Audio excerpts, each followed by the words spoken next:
What is going on, Colts Nation? Welcome back to another Bring the Juice Colts podcast live stream.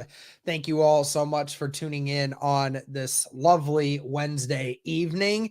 I have my guy Drake from the Horseshoe Huddle with me today. Had to get him back on the pod. Haven't had him on here in quite a while, so felt like it was good to just kind of have a chill stream today, guys. Kind of talk about everything that's going on. And Drake, how you been holding up, man? We had all these storms here in the last week. I mean, how have you been holding up? Yeah, I mean, I've actually been very fortunate. It's been all right. Kind of like you just got done doing. I'm about to move from a condo to a full size house. So I've been able to just sit here though and watch my very cheap fence out here just kind of just kind of move in the wind.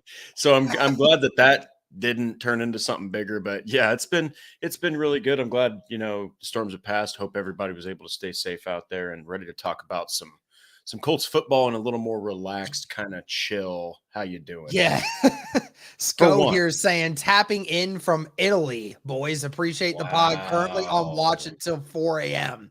Jeez, Wow. man. That's wild. Dedication. That is dedication. I greatly appreciate it.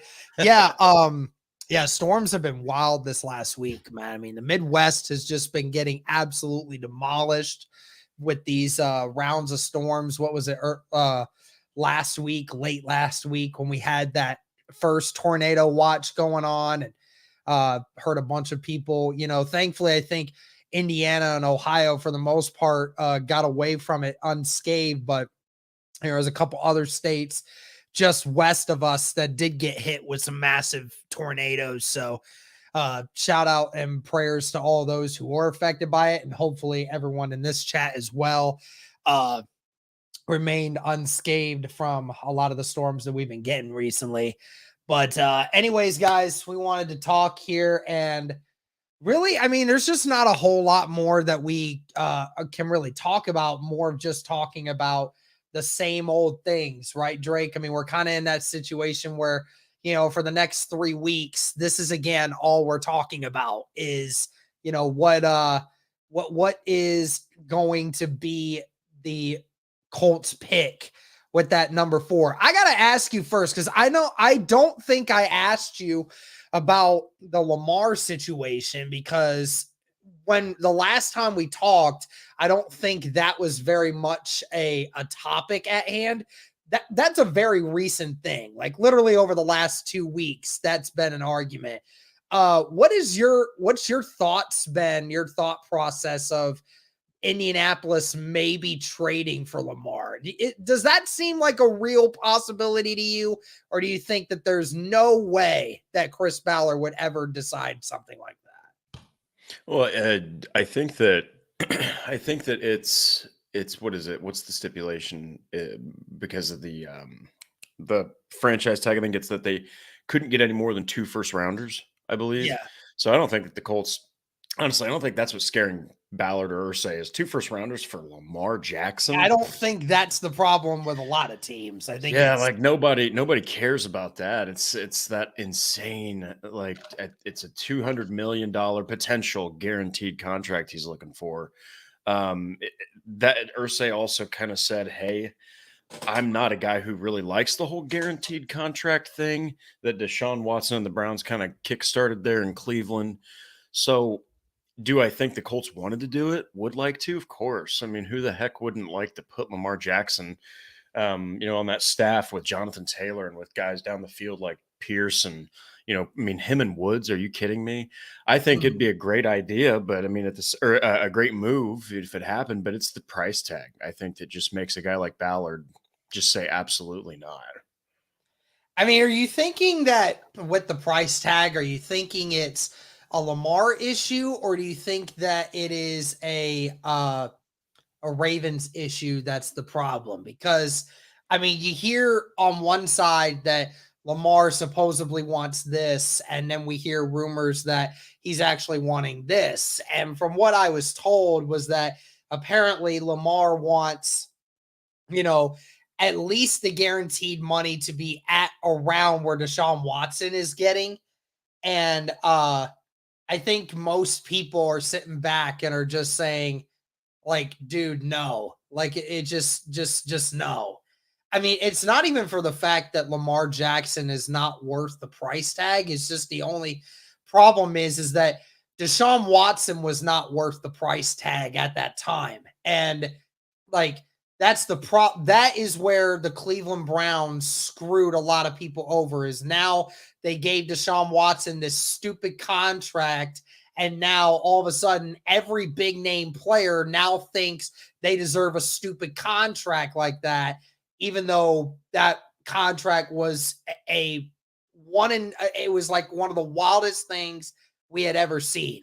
So I'm struggling, man. I'm struggling with like, what's the problem with it? I mean, why is every team not wanting anything to do with Lamar?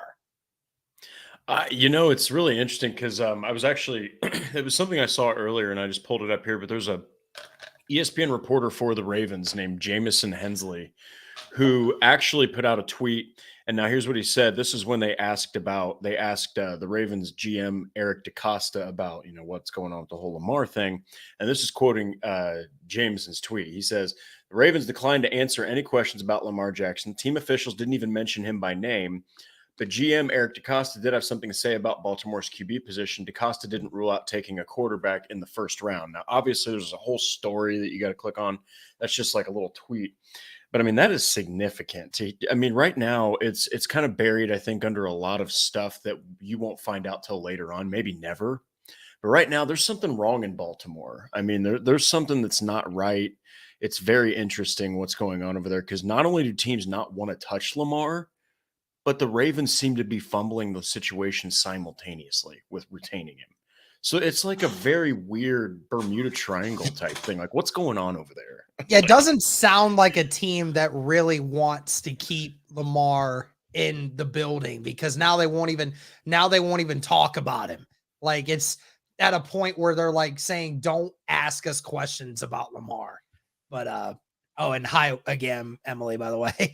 Yeah, it's so weird because you hear the Ravens saying, "Oh, we'd like to keep Lamar around for a while," and now all of a sudden you're hearing this about, they don't want to talk about him, they don't even want to mention him.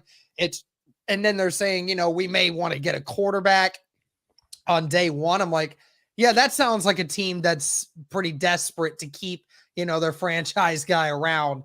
Yeah, it's a very strange situation. Now, I mean, would you say that's best case scenario if the Colts decided to trade for Lamar? I mean, what's your overall thoughts on it? Because I know, I asked you if you thought it was realistic, but do you think that would be the best decision for Ballard and the Colts going forward with what they have, or would you stay clear of it?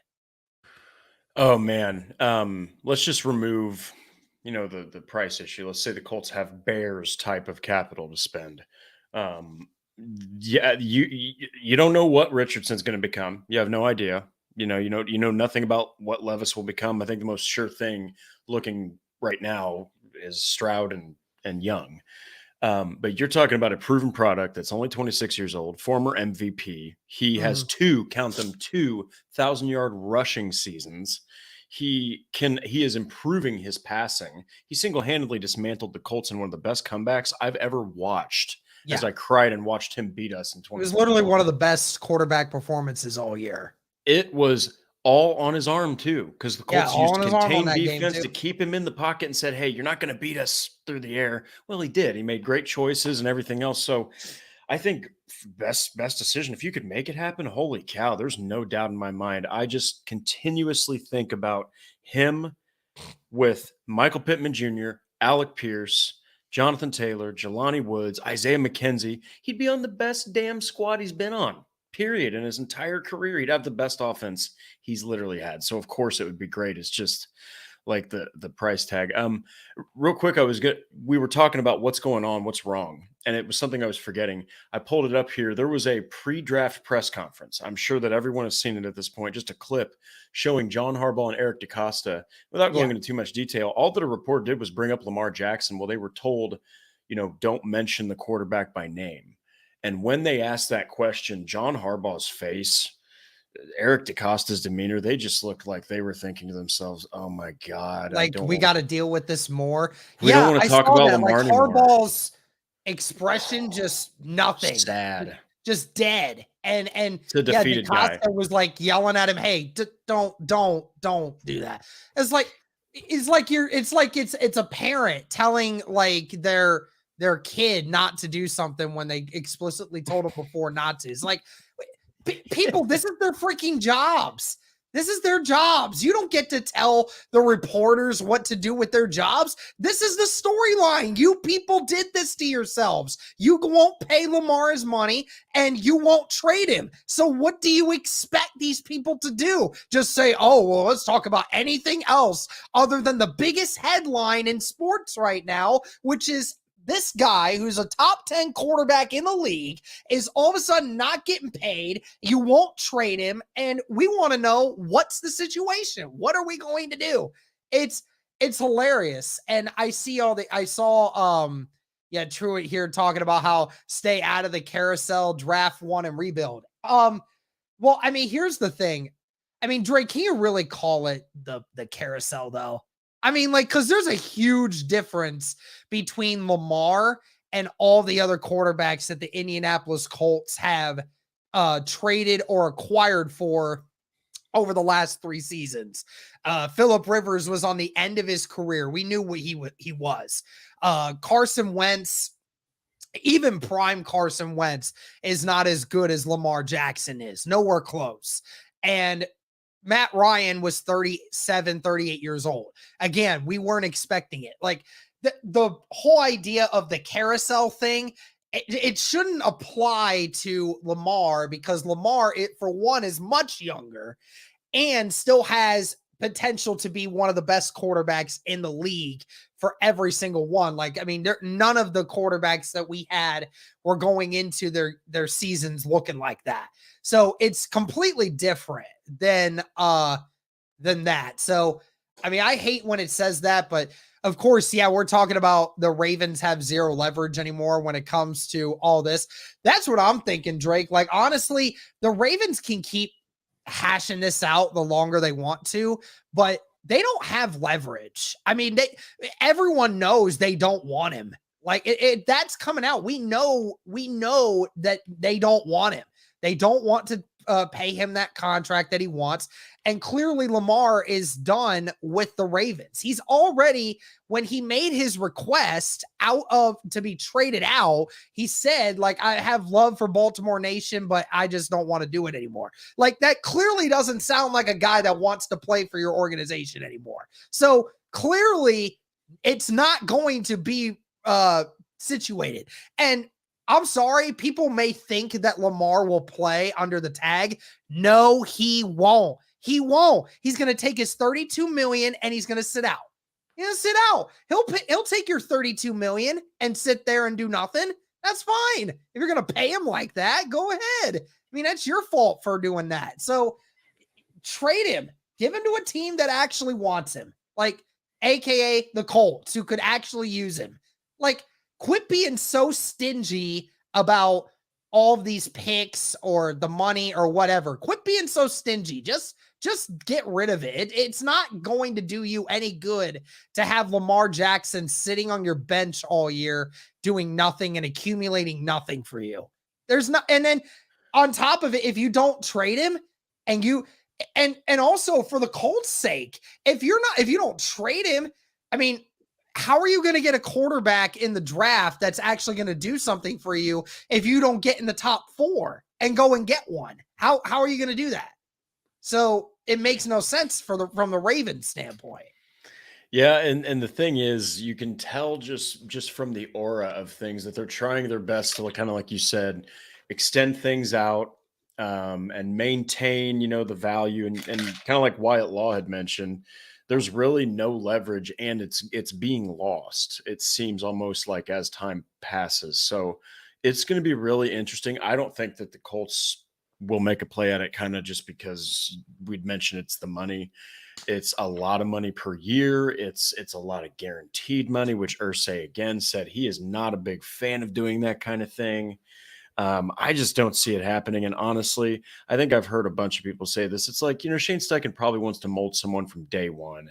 He probably wants to take somebody from day one and get them in a habit that he sets for them, that he gets them in the day to day. You're not coming from Baltimore where you learned from 4 or 5 years with Harbaugh. You're fresh. You're right here in the Colts facility, and you're Shane Steichen's quarterback day one until whenever, if anything else happens down the road. So I think that they want a quarterback. Plus, that's a lot cheaper. Yeah, it's a lot cheaper for several years, and then they can know if they can kind of build around it. Because I think while Ballard won't admit it, I think he definitely knows that this team has a lot more positions that need to be fixed before this team's ready to contend again. And even if they added Lamar, I mean, they could do something with that right away. I mean, they could within 4 years, be able to contend for a Super Bowl with Lamar Jackson as the quarterback. It's just a matter of whether or not the Colts actually, want to make that move. But I mean, are you still the head of the AR-15 train? Is that still a thing? I don't know about the head of the AR train, but I will say that I'm giving you that title. Oh, well then I am. You were Landon were the head of that train for a long ass time, bro. Well, I'll actually I'll give the support to our own Zach Hicks at Horseshoe Huddle. He's been really on the Anthony Richardson train for even longer. But I think that the way that things are panning out, I am really, really siding with this. That Morocco Brown, who is, as I wrote a piece on this, is the director of collegiate scouting. He is third in command behind Irsay and Chris Ballard. That dude was watching Anthony Richardson's pro day, and he was nowhere else. He wasn't at Levis's. He wasn't at Young's. He wasn't at Stroud's. I think it was Mike. I'm forgetting his name now. They had other scouts, not saying they're not serious, but where Morocco Brown goes for the Colts, that's when you know it's getting serious. There's intrigue. And I told a lot of people, look, I'm not saying that they're saying, oh my gosh, this is our guy. Does it tip the hat? Of course it does. Maybe it tips the hat, because if he goes earlier than they want him to, that throws everything else in complete disarray. I mean, then you got to lean on, what did you get from Mike Lacey, I think is his name, and the other area scouts. So I think with Morocco Brown's presence there, that's huge. That is massive. And he talked face-to-face, person-to-person to Anthony Richardson. There's pictures of it and everything else. And they are doing their due diligence, let's just say that, on every quarterback. But it seems like they've been gathering a lot more on AR because he's recently a starter. Whereas I think it was mentioned in one of the Locked On episodes, a guy like Levis, they've been covering that scouting area for him since 2021 when he was killing it, just destroying people at Kentucky. And then, of course, he had a bunch of injuries and stuff happen with coaches. But they've been scouting Levis for a while, and Stroud and Young. AR just started last season. So that's why you see so much happening, and everyone needs to kind of just step back a little bit. They're doing that because they haven't had the amount of time to scout him like they have the other three, and even right. And we had, we heard the reports, right, that all the top 4 quarterbacks were with Indianapolis, doing interviews and workouts and such recently. They hosted Stroud, Young, Levis, and Richardson all. So they've all got a chance to really do a lot more like personal stuff with them and getting more interviews, things of that nature, stuff they didn't know about from the combine or pro days, all that stuff, right? So there's a lot more to this than we could have. But, I know you and I have talked about Richardson a lot. And I think that the general consensus, Drake, with right now is I think everyone wants AR and almost no one wants Levis. The hate for Will Levis just continues to grow more and more and more every single day on social media. And everything else. And I want to hear your thoughts because I don't think I've ever asked you about Will Levis. Like, do you not like Will Levis as a prospect, or do you think that the hate for him is severely overblown? I think it's incredibly overblown. I mean, obviously I'm a big Anthony Richardson guy, but look, Will Levis also has a high ceiling. I really do think he's got a high ceiling. I think that he also has a mentality to play NFL level football. I think that in the right scheme, I think in the right beginning of things, if he finds the right team, he could have success quicker than people think. Oh yeah, And I remember watching him at the combine a little bit. He struggled to kind of opening up that left side of his body. At times, his biggest issue that I saw is that he just wants to go during the pro day. He wanted to go 1,000 miles per hour all day, every throw, short, medium, deep. He was sweating his face off. This dude was literally taking this very serious, like it was a track meet. Now, they even said, Daniel Jeremiah was even saying he just needs to pull it back a little bit because yeah. he's just a little too excited. But I I think he think tries too hard. You get that kind of feeling right now, like he's trying to prove himself because he sees the level of hate that he's getting on social media. You think he kind of like wants to try to show people that he has it too much?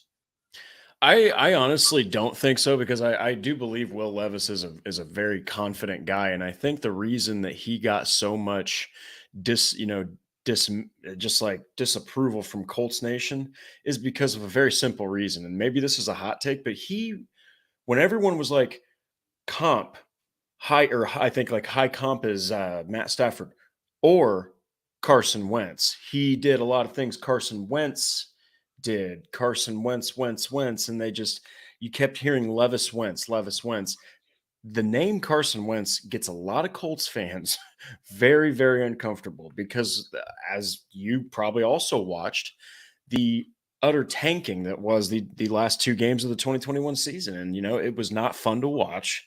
So Right. I'm sure that's one of the biggest reasons is because he did get compared, and that's his low end is a Carson Wentz comp, and that's just bad decision making. When pressure's on, you just chuck the ball, you trust your arm instead of your brain, that sort of thing. But I think that stuff can easily be hashed out with a guy like Steichen. I think people underestimate what Steichen could do with a dude like Will Levis. Levi, you are killing me in this comment section, bro. You need to stop, bro. Your expectation is so high, you will never be satisfied. Bro's like the Colts just need to tank and get Williams next year. Like, There's first no of all, guarantee if they'd you have the first entertain pick. the idea of tanking, you obviously are not a real fan. If you're going to sit here and say that the Colts should tank to go and get somebody. And also, by the way, he keeps talking about how none of these quarterback prospects are actually good, and saying how, oh, I've seen Peyton Manning and Andrew Luck. Trust me, none of these quarterbacks are half as good. Oh, okay. Not as good as maybe one of the best quarterbacks of all time versus another one that was on his way to being a Hall of Famer before he decided to leave. Oh, yeah. Okay. Dude, there's only 3 quarterbacks in the league that are good enough to be on that pedestal right now. Quit living in fantasy world. It is not real. You're never going to find an Andrew Luck or a Peyton Manning in every single draft. It's just not going to happen. You have to get off the high horse. Stop. And I hate the idea of people saying we need to tank, because if you're saying we need to tank, first of all, if you get proven to be tanking, you could end up losing your pick in the first place. You say, oh, just make it believable. No, we're not doing that. It's You not don't, that easy to do and not that. to mention, if you tank, at the end of the day, you're going to lose a lot more than just that. Okay. And then on top of it, who's to say we are going to get the number 1 overall pick? I'm telling you right now, whoever gets the number 1 pick is getting Caleb Williams. Whoever it is getting Caleb Williams. That pick, that number 1 pick, is not getting traded. Nothing. Drake, I'm sitting here. I'll tell you right now, who's a team that needs they're going to need a quarterback at the end of the year that's going to be bad. Let's say, Potentially Tennessee. Yeah. So say Tennessee, because we've seen them clear house. if we seen them clear house, we see them doing it this offseason, they're ready to move on, and they end up getting the number 1 overall pick, I'm telling you, there is nothing that you can do to get that pick. Nothing. There's not a team in the world in this league that would say, Caleb Williams is available there for us at number 1. This team wants to trade us their entire draft to get Caleb Williams. You'd be stupid to take it. You're not trading it. You're not trading anything for Caleb Williams. So you're just in that situation where you're going to accept that next year, you're either going to be the worst team in the league next year, and you lose out on all that stuff to do. And then all these guys who, lose a year off their careers for nothing, or you end up being one of the worst teams and you maybe don't even get Drake May, who, if Drake May even turns out to be the same guy at this next year, who knows? Maybe Drake May ends up looking like total crap next year at North Carolina. I mean, who's to say he's actually going to be good? Who's going to say that? And what happens? Maybe Caleb Williams suffers, God forbid, suffers a career-ending injury next year at USC. Like, what happens then? Oh, well, I thought we were going to, that's just a freak accident. Yeah, it was. And now we're out of a quarterback again. Like, guys, we need to focus on getting one now. Now. There is no waiting. The grass is always greener on the other side when you're looking at it until it actually gets to your front door. Okay? Just, Drake, this is the kind of thing, dude, just makes me really wish we had the number 1 overall pick right now. Like, it's like I almost wish that the Colts would have won up to just Carolina traded. Panthers. I don't even care what we would have had to have given up. Just give me the number 1 pick, and then I can just move on with my life. Like, seriously, I just don't want this anymore. I'm tired of talking about this. I just want that. I would rather have the argument of, oh, we have the number 1 overall pick. Who's the quarterback we're taking versus we have the number 4 pick. Are we even going to take a quarterback at all? Like, I hate that we're here, man. It's interesting because when you look at the whole, like, I get it. You got Manning from 98 until 2012. Then you have Andrew Luck from 12 until 18. And that actually is why I said that I think Jim Irsay lost his cool this season, is because basically his entire career, he started in 96, I think 96 or 97 as the owner, took over, and he pretty much out of the gate had Peyton Manning, then turns around and has Andrew Luck. And then out of nowhere, you fall into purgatory. You have Brissett, then you have Rivers, then you have Wentz, then you have all of this stuff falling apart around you, following a season where you lost the last 2 games and missed the playoffs. And you finally lose your cool so much that you fire your coach of 4.5 years because you're used to seeing Manning and Luck. Even as an owner, even as fans, you got to let that go, though, because the only other team that's been able to do that, I think I'm probably missing another one, but it's been the Packers with Aaron Rodgers, the Patriots with Tom Brady, and I'm probably missing one more, but it's so rare to have 20 years of quarterback play that's that high level, that's that consistent. Then you got It's guys so like hard. Levi who are in this chat thinking that they know what good quarterback play is because they witnessed 2 Hall of Famers on the team back to back. It's hard to get back down to normal. I'm amazed that you think that none of these quarterbacks are actually good. I mean, you obviously don't watch football very good if you think that Stroud and Young are not good football players. I think every single person in here can tell you that they're actually good football players. Cody, what's up, dude? That I actually I'm trying to see here that said the smartest move for the Colts is to trade pick 35 for Purdy, trade 4th overall for a farm like 2018 and strengthen the poor roster. Whoa. Well, Abrima, I thank you for the $5 super chat, but that is intense. No, we're not gonna trade pick 35 for Purdy, Purdy? And then trade 4th for the farm. I'm not doing that. And you act like, and there's almost no shot we get a pick like what we did with in 2018. That fourth is just not worth it there. The fourth is just not worth that much. Unless you're talking about a team that's like in the 20s that wants to trade up for that. But that's just not going to happen. I mean, the only way that would happen is if for some reason the Ravens, they can't find their footing with Lamar Jackson, and all of a sudden they have to trade the farm. Because like you said, the farther back you are, the better you were last year, and the farther back you are in that draft order, the more you have to give up to get higher up in the draft. So it's like it'd be so much. I mean, look at what the Panthers gave up. They were what, 9th? I mean, yeah, they were 9th, and they gave up everything. They gave up 2 firsts, 2 seconds, and their best wide receiver. Oh man, that's so much. I remember seeing that trade. And Stroud, bro, I just want Stroud. You don't know who Carolina's got their eye on. I would give anything. I'd give up this podcast just to go and be able for the Colts to get CJ Stroud, bro. So much.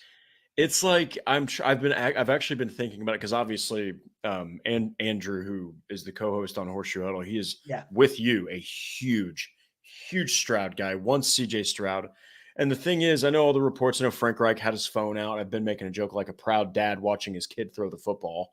Like with Stroud, he was following him around like a dad on Instagram or like Instagram Live. Like I get that. I know that the comments with Josh McCown, we'll play ball when you're here, like that kind of thing.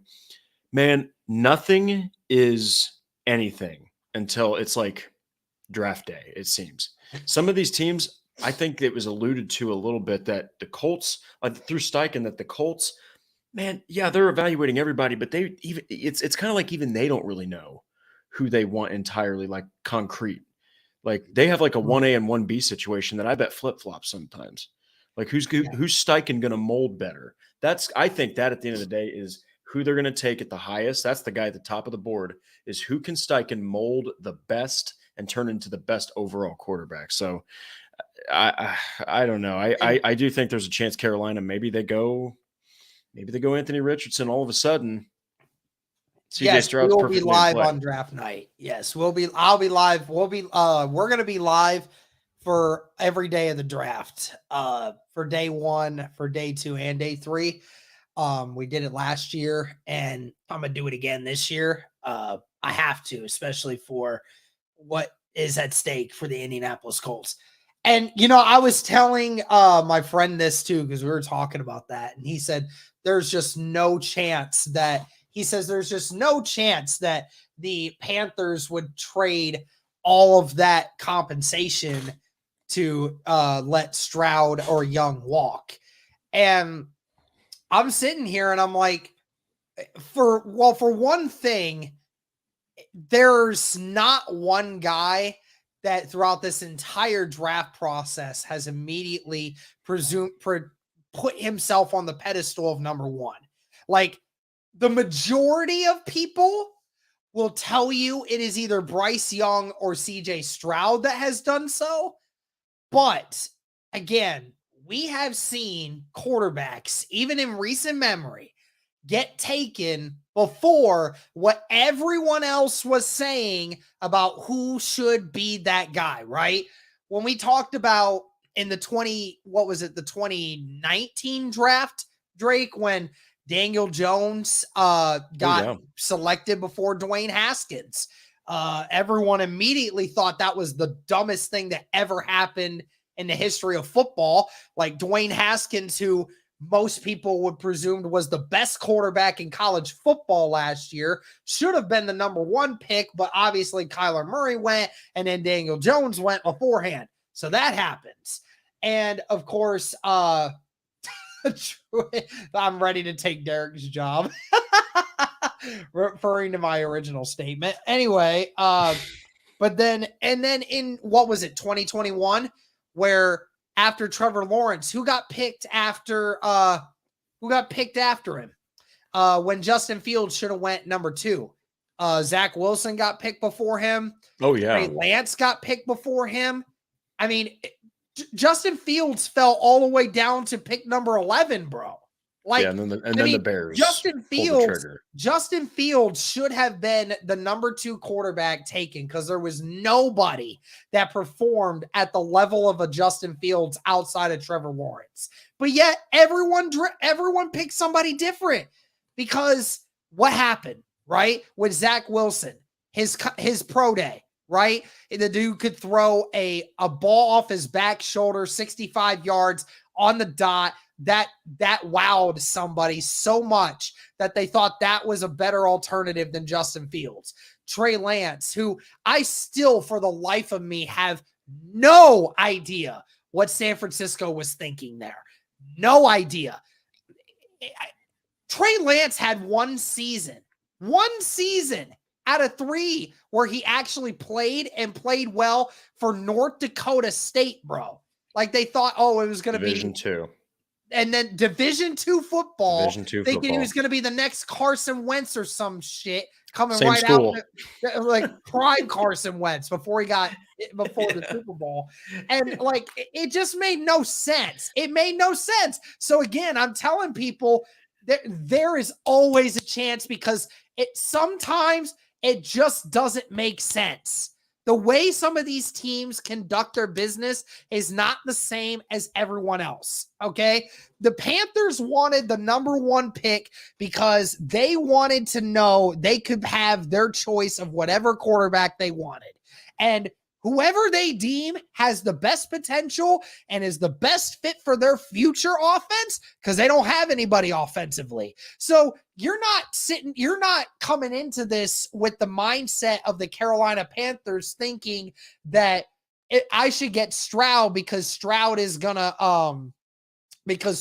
have all these weapons and he's going to work with it. No, your offense is empty. You have nothing. So you want to have a quarterback that you think for years and years and years to come can build with whatever weapons you have. Obviously, they went and got a bunch of these other wide receivers, DJ Chark, they got Adam Thielen and a couple other guys over there. So, they're going to have some weapons for these guys, but, they're going to need to build. So, I mean, maybe Frank Reich thinks it's not Stroud. Maybe the GM thinks it's not Stroud. Dude, could you imagine if the Panthers went and took Anthony Richardson at number 1? Like, that will open the floodgates. So that will be so wild. If the Panthers take Anthony Richardson at number 1 and Ballard doesn't hop on the phone with Arizona in 5 seconds after that pick is announced, I will lead the train of Ballard needs to be fired immediately. I'm being dead ass, bro. Being dead ass. Because that means somewhere along that line, either CJ Stroud or Bryce Young is going to be free at number 3. And most likely it would be CJ Stroud. So if you ain't taking Stroud at number 3, if somehow, some way the Panthers don't take him, then Ballard got to go.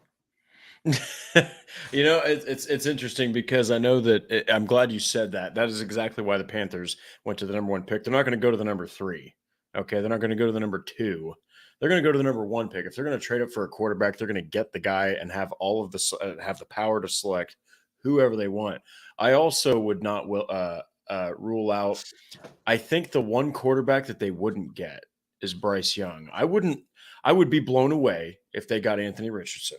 I think CJ Stroud is the guy they want to go after, but I also think an intriguing one is Will Levis. And the reason I say that is because I actually do believe he's got more capability than Carson Wentz.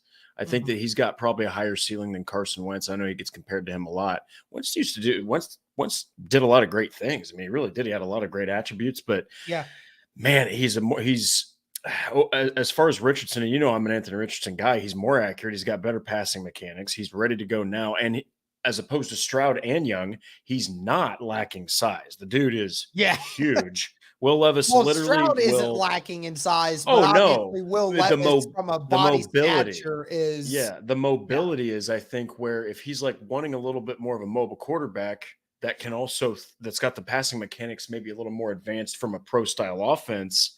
You mix those things together, that sounds like Will Levis to me. So it's Oh, yeah. like, if that happened, I feel like the floodgates wouldn't open as much as it would be with Richardson, but it would be pure, unadulterated NFL pandemonium if And Carolina I would be here picked for it. Will I Levis. want it. I want it so bad. I am praying to God. I'm praying to the heavens, Drake, That they pick Will on Levis? Thursday, April 27th of this year's draft, that the Carolina Panthers select anyone other than CJ Stroud. Anyone. It could be Bryce Young. It could be Bryce Young. I think at that point, the Texans just go defense. And then that leaves Stroud there at number 3. Because me personally, I think the only person that the Texans want is Bryce Young. Because they've made it so adamant that they want Bryce Young. I just think that's where it wants to go. And I'm praying to the heavens, bro. Praying so bad. This is why I'm at the point where I'm just like, I wish we had that number 1 pick. Like, I'm almost at the point where I don't even care how much we would have had to give it up. Like, I saves a little stress, right? A little yes, sleepless nights. Save me the stress.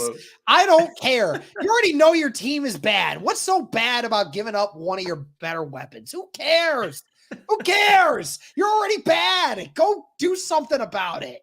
Now you're sitting in a situation where you got these beat reporters and local guys and all these other people thinking that they know something about somebody going back and trading back and going and getting Hendon Hooker of all people and just taking defense early in the round and just saying, oh, well, that's probably a good idea. That's why I'm stressed, because you people are getting that idea stuck in my head, even though I'm saying that's total bull crap, but yet I have to keep hearing it all the time, dude. It's like, why couldn't Tom Watson have the same agent? That agent hates the Texans. That's true. That's true. So that's why if Young goes, you can pretty much say, okay, do the Texans really want Richardson? Do they really want Levis? Do they really want?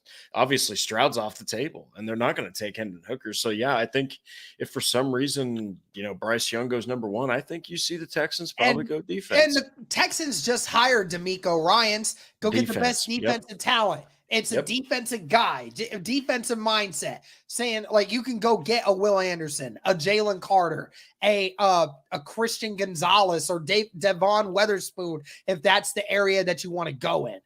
And don't anyone in this chat tell me Hendon Hooker is going to be a legit player in this league. Don't you freaking dare. Don't do it. I'm not here for it. I'm not hearing that today. He is he's freaking Josh Dobbs, a 2.0. Stop. Not doing that. We're talking about the top 4 guys. He's not there. Stop it. He's going to be in the second round, dang it. I need a drink. Go get a beer. I'm going to work tomorrow. I need a drink. I got to ask, like, so you're not on now. Obviously, I think he's QB5 for me out of the 5, clearly. But like, what are your thoughts? So clearly, you're not a Hendon Hooker guy at all, right? Babe, stop. Of course you would do that. Raise my blood pressure more.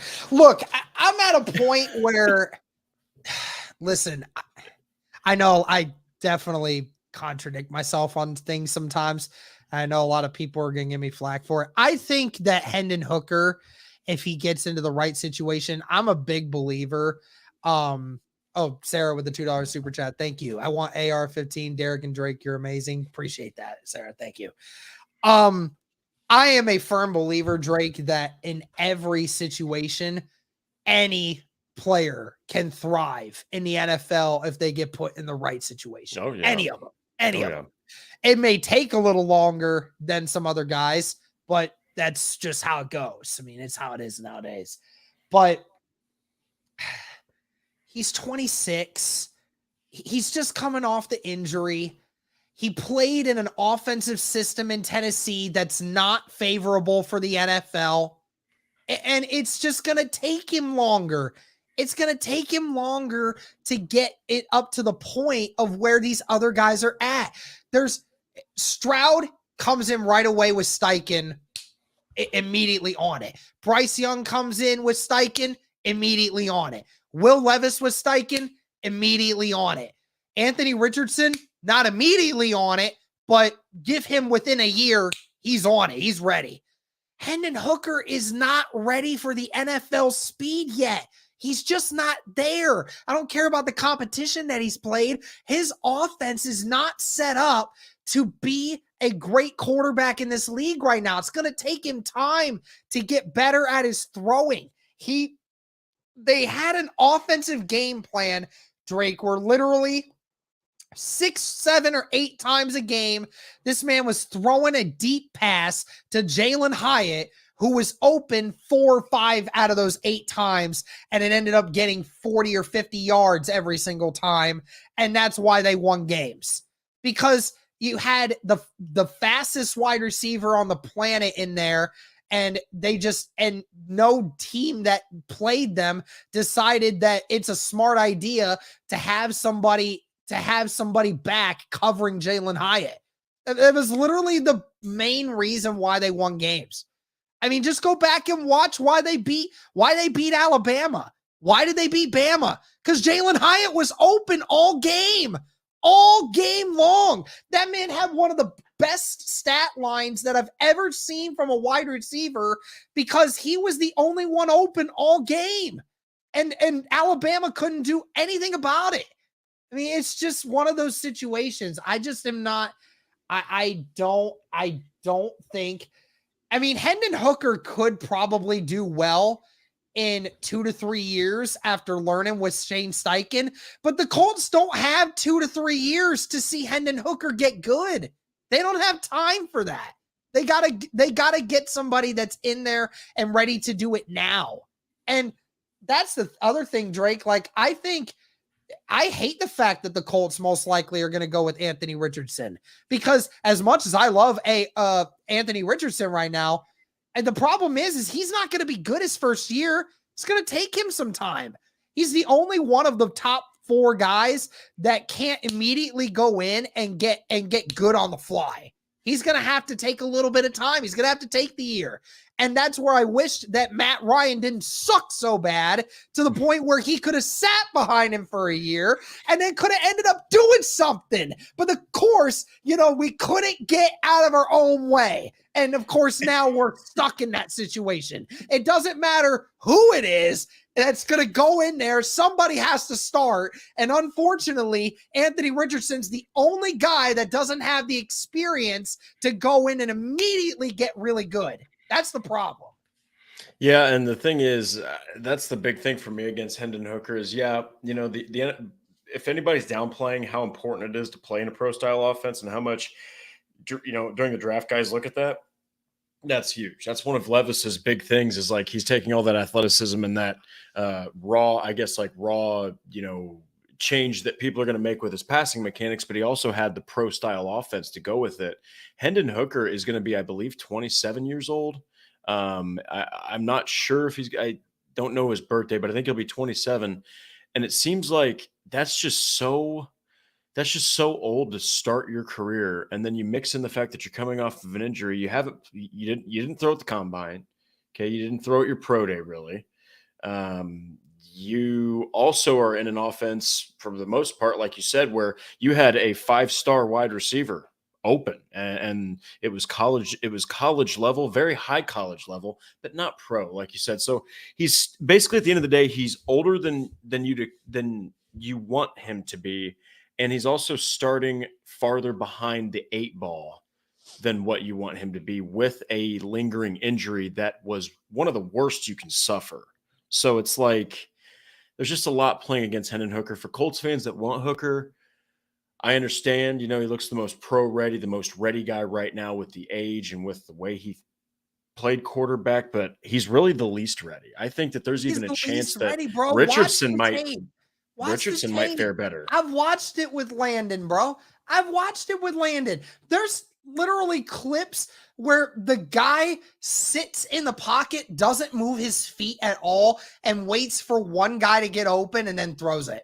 Like, you don't do that in the NFL. You don't have time, nor do you ever get taught to do that. There's no shot. There's no shot, bro. I mean, it's not possible.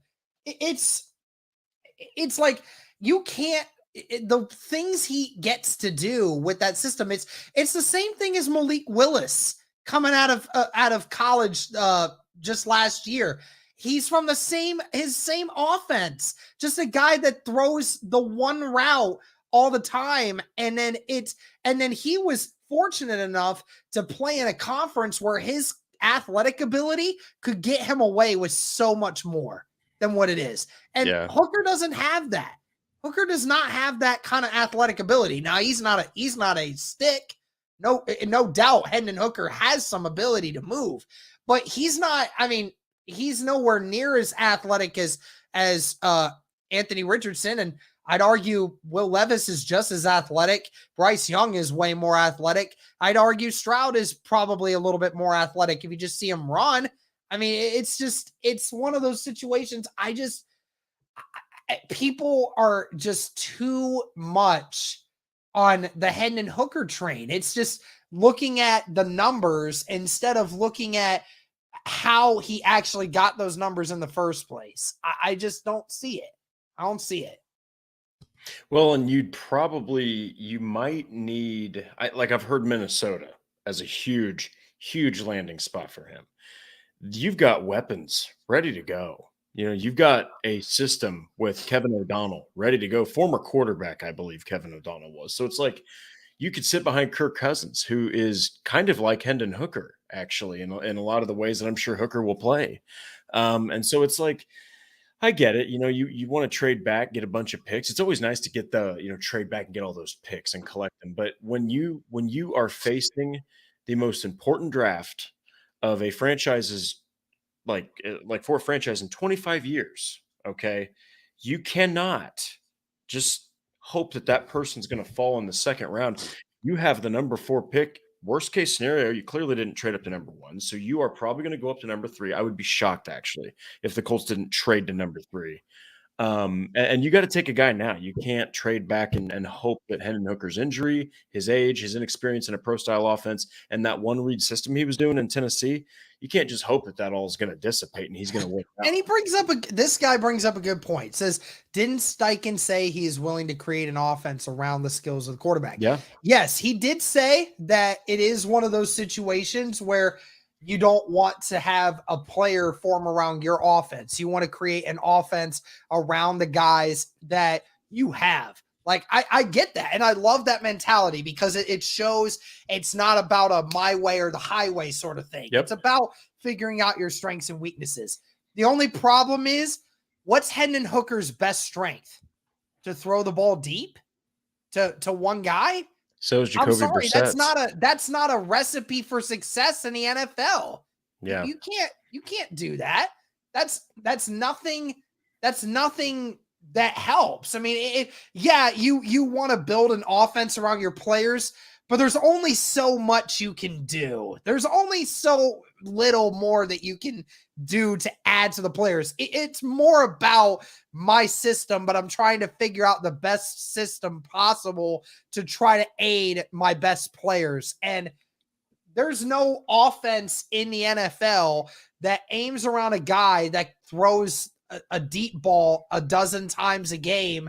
Like, you don't do that in the NFL. Yeah. No. Like, guys don't throw, most quarterbacks don't throw the ball 10 times over 30, 40 yards a game. They don't do that. A lot of their stuff is thrown at the line of scrimmage. And it's just not something that Hendon Hooker is good at. And it's going to take him a while to get used to that. Well, yeah, and again, you said, the arm strength, yes, he can throw deep, but like I said, so can Jacoby Brissett. That's the one thing Jacoby Brissett is one of the best at, is like a deep ball and arm strength. And it's like you have to have some kind of I guess, catalyst for picking you outside of just arm strength. Guys like Richardson, they've got the athleticism. Guys like Levis, they've got the arm power. They've got the ability to zip the ball. Those short passes are almost like they teleport there. Guys like Stroud, really relaxed, hits everything, but oh yeah, No, I think that no, I think a lot of stop it. people will lose their minds. Stop, Seriously, Jeff. if you hear that they're trading back, I don't know what in the hell will happen. I will basically sit watching the TV going, there is nothing that is safe on that live stream. I'm just saying, no one is safe. I'm gonna have a half dozen people at my apartment that night, bro. I'm telling you, no one is safe. No one. Everyone get out. Like, I'm gonna tell everyone to get the hell out of my house before before I throw somebody into a window or through a window or something. I'm gonna be on one of those rage compilations on YouTube of fans who lose their mind over picks and shit. That would be me. Hey, I'm a headline every rage compilation from that draft night. I'm a headline it. Everyone's ready for a quarterback or a trade up, not a trade down. So I think Jamal, you will not do that. I will ask you to not condone. I do not condone destroying personal property. Despite how mad you might get with Chris Ballard. Okay, Ribbit. Yeah, I think we all can be mad at Chris Ballard, but we all can refrain from making threats towards people. Sure. McAfee will lose his mind on his draft spectacular. Oh, I'm sure. I'm more than when Green Bay took Jordan Love. That's probably the craziest I've ever seen. Derek, you cannot say Ballard is boring. Oh no, Ballard's never boring. No, Ballard's never boring. That's the problem. That is the problem. He's not boring. Make the right pick. Yeah, just be boring, man. A GM should just for once. Let us know what you're actually going to do. For once. Yeah. Look at what the Bears did, man. They said we're going to get a bunch of picks. What did they do? They went and they got a bunch of picks. Just be concrete, man. You know. And the sad part is like, again, even the funny part is like, even if Indianapolis was had the number 1 overall pick, and in that sort of situation, we still wouldn't know which quarterback they're gonna take, man. Nope. You know what's weird? You know what is really weird? Like, if there's a team that is dead set on keeping the number 1 overall pick and they know who they want, like, why don't some teams, just decide to tell everybody who they're getting? Like, I understand that there's no benefit to it, but like, how's there not a team out there petty enough to do that? Like, I don't know. I mean, I guess that you're losing. That's really interesting. I guess you could let's see, for Carolina, you've got Arizona right there, and then you've got Seattle right there. So you've got like, well, no, I guess they're not in the same. No, I'm trying to think. Arizona. So Seattle and Arizona are in the same conference. My bad. That's really interesting though, because I guess if you did tell everybody, hey, we're going to go get CJ Stroud, you could allow potential divisional foes, I guess, like the Falcons, to kind of preemptively start planning. New YouTube member. Nice. The Got Juice family. Appreciate you, Hunter. Nice. Very nice. That's a good question, though. Yeah. Ballard is in his basement watching you guys lapping up a storm. Yeah. I would love that if he is. Yeah, that's pretty cool. All right. Is that a frozen Colts beer mug? Yes, it is. Don't hate. All right. And that's ice cold beer, though. That's ice cold beer, son. It's the best kind of beer, man. Right there. That's a Coors, all right? There you go. Yo, Brendan, quit spamming that same message or I'm gonna put you in timeout. Stop. How are we doing tonight? Well, if you've been watching any of the last hour of this stream, you'll know I've been losing my mind. It's been tough. It's just really stressful when you don't know who your quarterback is going to be, because you got to think with Manning in 98, they were like, okay, yeah, Leaf and Manning. Okay. The Colts were taking Manning. that time, no one was really questioning, are they going to take Leaf? I guess it probably would have maybe floated out there, but then you got luck. You knew 1 billion trillion% when they did not re-sign Peyton that they were going to get Andrew Luck. You have no clue. No clue. And yeah, there's only 4 or 5 guys, but that's a lot. That's a lot, especially when you have no idea if one's going to be higher on Ballard's draft board than the other. At least we're all getting to vent. Yeah, that's what this stream has pretty much been. It's been a venting stream. It's good for me. I need this. I need this. All right. My emotions bottle up and I can't take another 21 days of this. Yeah. I can't take it. I want it now. I will say there's real quick, there's one comment from I think Ian Stigler that says, how would we rank the quarterbacks? A lot of good ones in the draft. There's a lot of cornerbacks to rank, but I will say this, that the Colts, I'm very confident. If I had to predict, I'm very confident in this prediction. They will sign a cornerback, draft a cornerback, that scenario, or they'll double dip in the draft. Or maybe they'll even sign a guy like Shaquille Griffin, and then they'll double dip in the draft. They need it's literally Kenny Moore, Isaiah Rodgers, and then Dallas Flowers. That's not you're going to need some more depth. So I think that the Colts are definitely going to draft a corner. Number one is Devon Witherspoon. Yep. Out of Illinois. Yeah. He's the total package. He can do everything. Christian Gonzalez is number 2. Gonzalez, I mean, a lot of people have him as corner 1, which I could see. Number 3 for me is Joey Porter Jr. out of Penn State. Nice. I know that a lot of people don't like him being that high, but Joey Porter is the classic man-on-man corner. If you want a man-on-man corner outside of maybe Witherspoon, this is the guy that can do it for you. I mean, not to mention he's 6'2" and 200 pounds. I mean, the dude is about the size of your big wide receiver that you would have. So I mean, he's got the size and the strength to deal with you. So I like him. Yeah, I think Julius Brents could really move up in the draft process too, to be honest. Well, his wingspan is huge. Yeah, and there's a comment here that says it talks about Shaq Griffin. I said Shaq Griffin because I feel like that's really who Gus Bradley would want from the free agency. You know who I want though? I want Rock Yassin back. Rock Yassin is only 26 years old. And the dude is coming off of 2 solid seasons. I want Rock Yassin back, but that's probably not going to happen. So don't be surprised if you hear Shaq Griffin gets signed off of the scrap pile from a couple bad years in Jacksonville. I'd love to have Shaq Griffin. I think Shaq Griffin's a really good corner. He may not be a great corner, but he's a guy that's always been solid. He's always remained, around. So I would love to have Shaq Griffin over here. I mean, it just all depends on, like you said, that price tag. It's gonna be the big thing. But yeah, it's all about money with Bargain Bin Ballard. That's how he got the name. So can we just talk about how Irsay freeing and Whale that's been I'm not sure if he's a hero or leading that poor thing to slaughter. That's a hero, all right? Quit taking that away from him.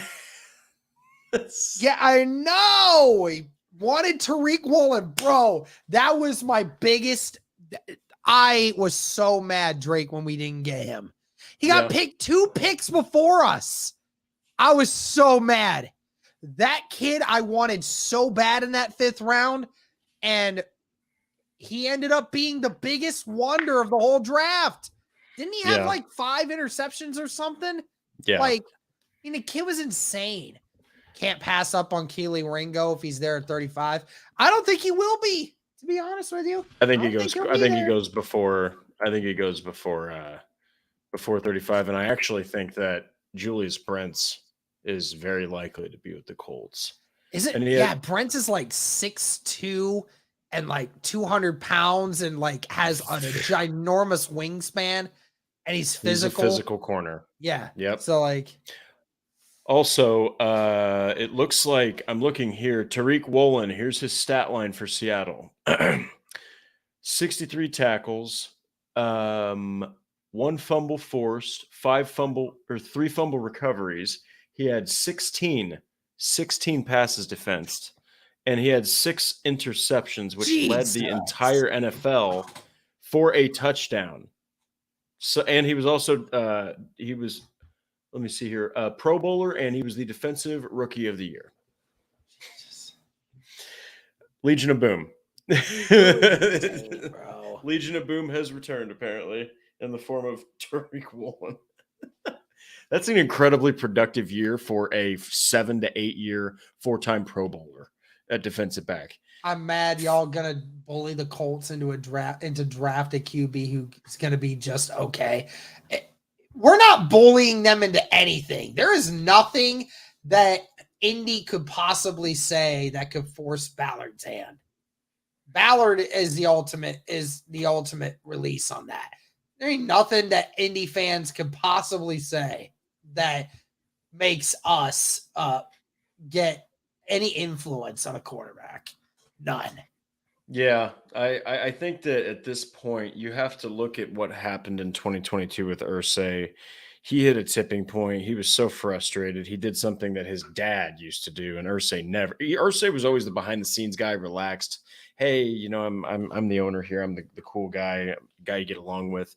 It didn't happen that way in 2022, and so I really think that he's looking at this like, look, I understand, and he really cares about the fans too. Okay, I mean, Jim Irsay really does keep himself pinned in on Twitter and what everybody's saying. I promise you that. But when it comes to a quarterback, they have to nail this. They can't screw this up. They can't hear the Hendon Hooker noise, the Will Levis noise, the AR noise, the Young Stroud. They can't hear all that. They have to do whatever's best for Shane Steichen and the offense as a whole going forward. Because look, this is still a young team. They're still a young team. Ryan Kelly's not even 30 years old, and he's been playing since 2017. Okay, this is not an old team at all. So they got to get the right guy at quarterback. You can't screw it up for a, 5th straight time? You just can't. I'm tired of this. Let's get the draft over with.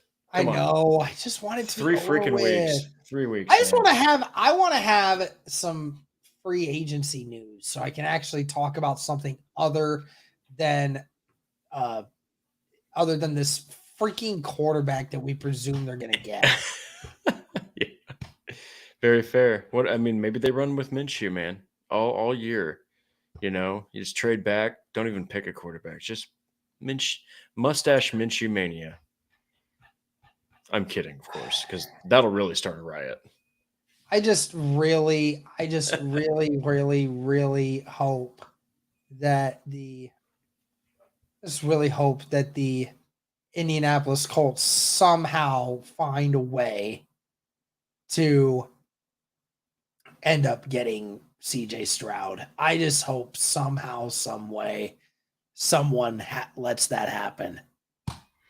We have yes, Stroud has been followed around. It's been presumed that, Stroud to the Panthers, Young to the Texans. Okay, we've heard that. But like you said, at the end of the day, man, we've heard these narratives before. These guys are going here, here, and here. And you sit there with a beer and you're watching the draft. You're like, well, I know what the first 3 picks are going to be.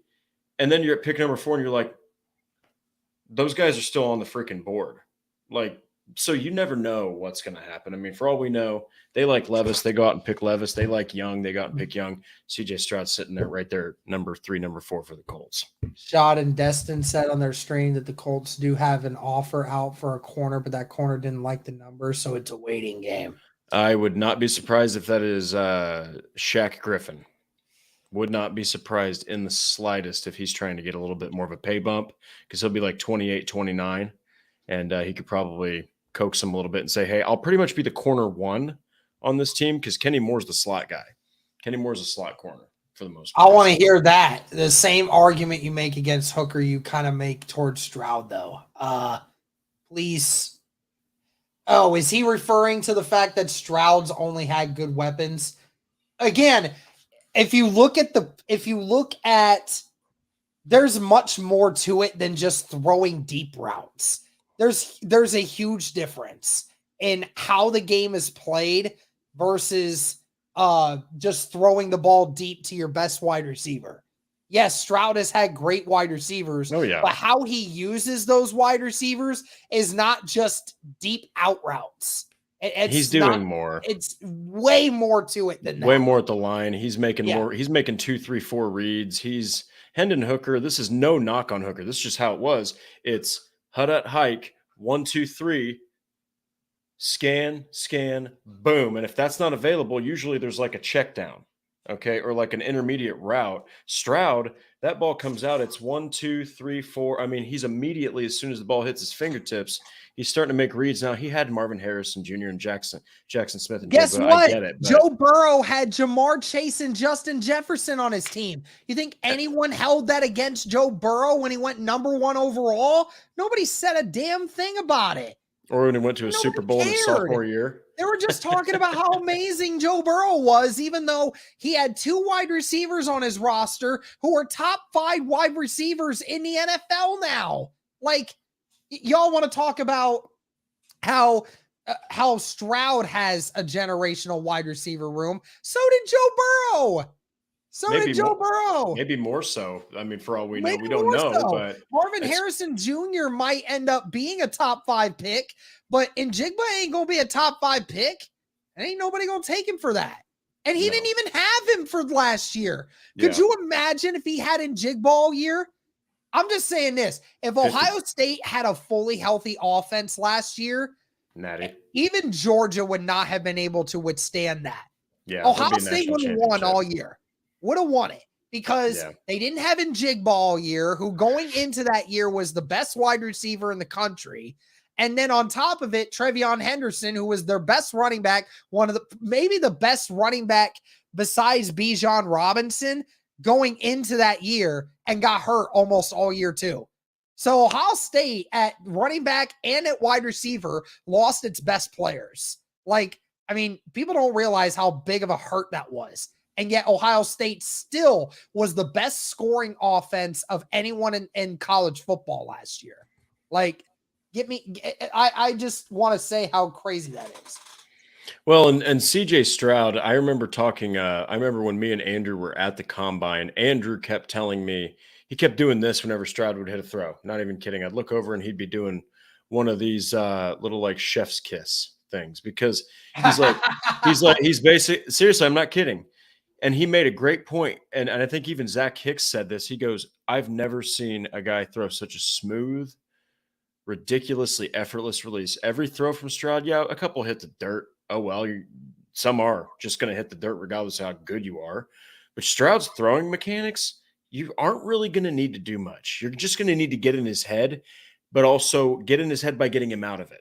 You're going to need to make sure he can deal with pressure constantly. I know we all want to talk about that Georgia game, but the 2 knocks on Stroud right now are, can he run fast enough? Not Georgia game fast, NFL fast enough to escape defensive pressure like that. And can he deal with pressure? If he can do those things, I'm telling you, man, with that pinpoint passing, called himself a ball placement specialist. What a hell of a thing to call yourself. And that's literally what he is too. Dude's going to be terrifying. There is not a single quarterback in this draft that can throw a ball better than CJ Stroud. His accuracy is second to none of every single quarterback in this draft class. If you want a guy that can make any throw, then that's Stroud.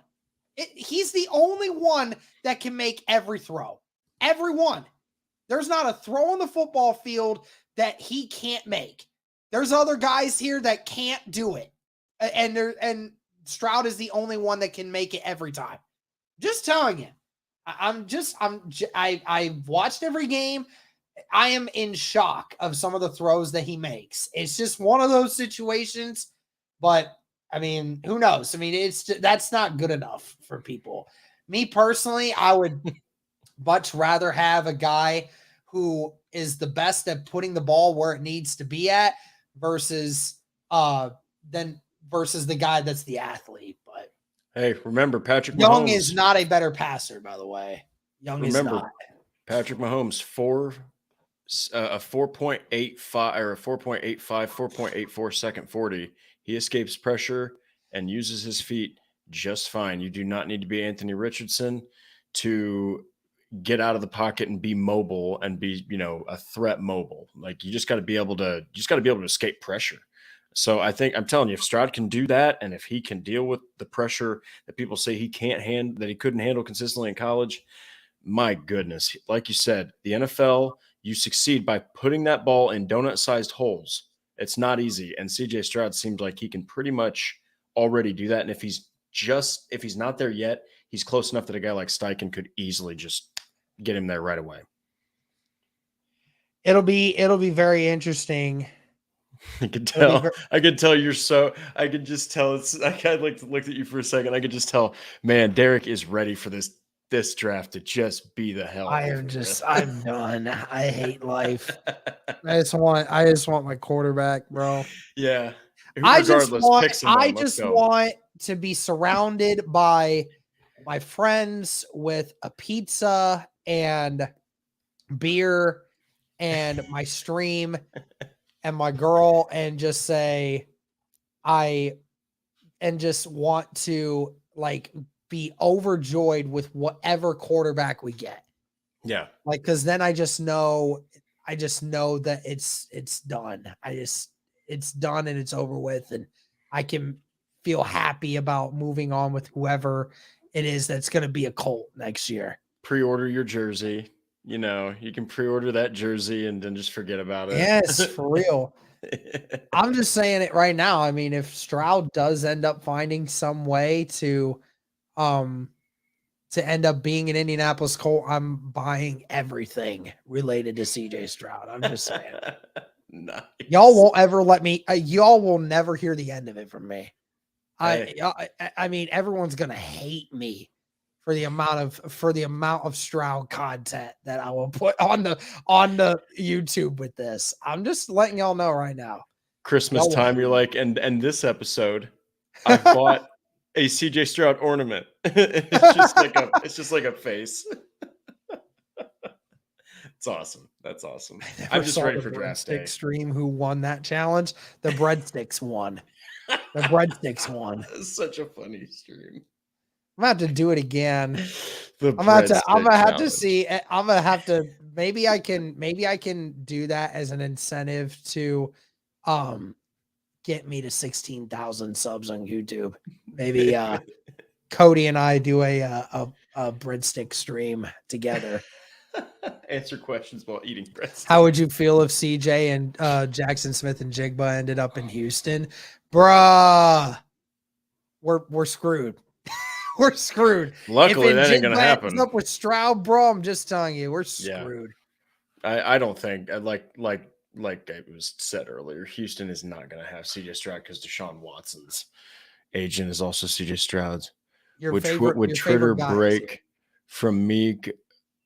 Would Twitter break from me if the Colts take Levis? To answer your question, I don't even think you would have to.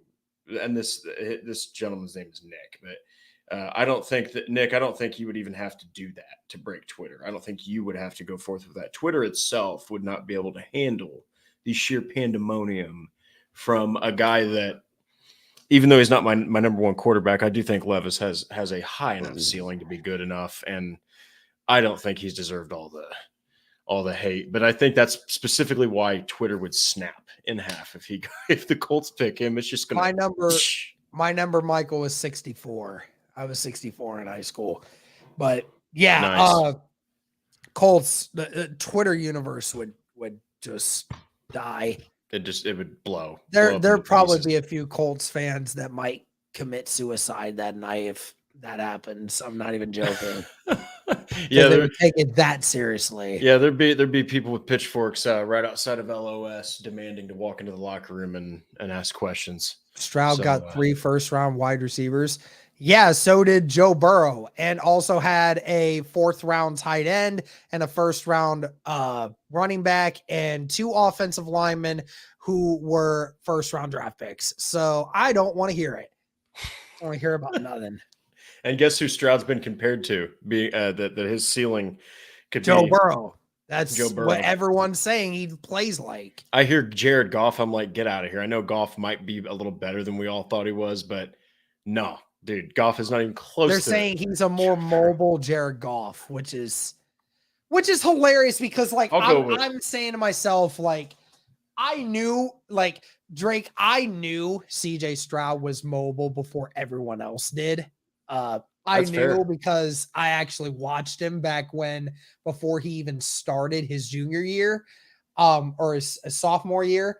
Like, I knew he was athletic, but like nobody else knew that, even though I kept bringing up the clip all the time of him scoring a 50-yard touchdown run on Michigan State and outrunning corners, yet nobody ever wanted to believe me that he was mobile. And then I'm like, it took you guys watching the Georgia game to finally figure out that he was actually mobile. Like, come on, people.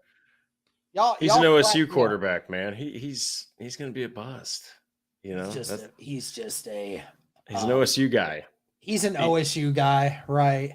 You still got a ton of Colts fans out there that will refuse to believe that Stroud will actually be good because he's an OSU quarterback.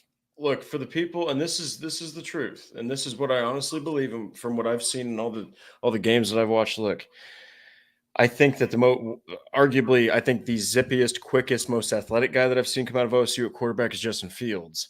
I think that the purest, most natural looking, most precise, beautiful ball I've seen come out of OSU is CJ Stroud. I think he is the purest, most developed passer that I've ever seen come out of the school. I think if there's one guy that's he's just going to smash that narrative into pieces. It's going to be CJ Stroud. He is very, very good at throwing the football. And I'm telling you, you get him in the hands of the right quarterback coach. Imagine Cam Turner, who coached Cam Newton. He coached Kyler Murray as the quarterback's coach for the Colts. Jim Bob Cooter, who is the OC who helped Trevor Lawrence get to a divisional round and one of the best comebacks I've seen in playoff football, and won a division with Trevor Lawrence after an awful Urban Meyer rookie year. And then you have Shane Steichen, who helped develop Phillip Rivers. He helped develop Justin Herbert. He helped develop Jalen Hurts. Oh my gosh, all three of those guys with CJ Stroud, a guy who can already throw the ball damn good. Man, I really don't think there'd be a problem. I really don't. I just don't. I think CJ Stroud would hit the ground running, maybe even 7-8 wins, maybe more type of running. Yeah. But I think that's going to do it for this one. I think we're done here. It's a marathon. And you know what's funny? This is the longest one I've ever been on, and it was about venting. We all needed it. I'm going to cry when Panthers take Levis because he's the Reich prototype, plus Tepper is in love with him. I'm telling you, man. Dude, that makes a lot of sense. Looks like a Frank Reich guy. He looks like a Frank Reich guy, doesn't he? I'm telling you, dude, he looks very much like someone. That's why I just don't know if I could see Anthony Richardson going number one, just because he's too raw. And not to mention, like, his play style is way different than just a lot of things that Reich likes to do. He likes that pocket passing, athletic. Yeah. Big, and Bryce Young, I think, is just too much of a wild card with the size. So it's got to come down to Stroud or Levis, but I think it ends up being Stroud. Yeah. Me too. All right. Well, that's going to do it for this one. Again, shout out to my guy Drake, who politely and graciously allowed me to vent for an hour and a half and just sat there and just egged me on. I appreciate you, dude. Hey man, you know what? I had to vent too. This was much needed. I feel better now, and I'm gonna get off the stream and look at my watch and say, "Damn it, 3 weeks," and I'm gonna fall right back into that stress. But it was worth it, man. It was great being on. Thank you. Awesome. Well, again, appreciate everyone watching. Let us know your thoughts in the comments. Be sure to like the stream. Thank you guys so much for all the support, and as always, guys, go Colts.